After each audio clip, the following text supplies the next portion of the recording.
பகவான் வந்து நம்மளை ரட்சிக்கட்டும் அப்படின்னு புஷ்ப தாம்பூலாதிகள் மாதிரி நாம கிடக்கணும்ன்றது இன்னொரு ரீதி.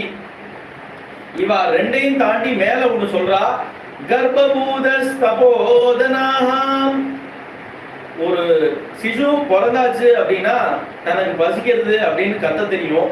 ஆனா வயத்துல உள்ள சிசுவுக்கு எனக்கு சுடுறது, எனக்கு இது காரமா இருக்கு, என்னால இது தாங்க முடியல அப்படின்னு சொல்ல முடியாதான்.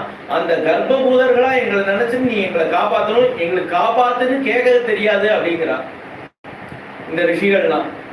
இல்லையே, யதா ததாவா லம்படகா மத் பிராணநாசு சயேவ நாபரஹா அப்படித்தானே இருக்கணும், அவன் ரட்சிக்கட்டும் அப்படின்னு தானே இருக்கணும். இவ போய் இப்படி பிரார்த்திக்கலாமா, இது அவ சொரூபம் குலைஞ்சிடாதா அப்படின்னு கேட்கிற. இல்ல, பிரேமையில இதெல்லாம் வந்து தவறு இல்ல, இதெல்லாம் வந்து ஒரு ரீதி சொல்லியிருக்கு, இப்படி இருக்கணும்னு சொல்லியிருக்கே தவிர பிரேம வந்துருச்சுன்னா இதெல்லாம் மீறினா தவறு இல்லை.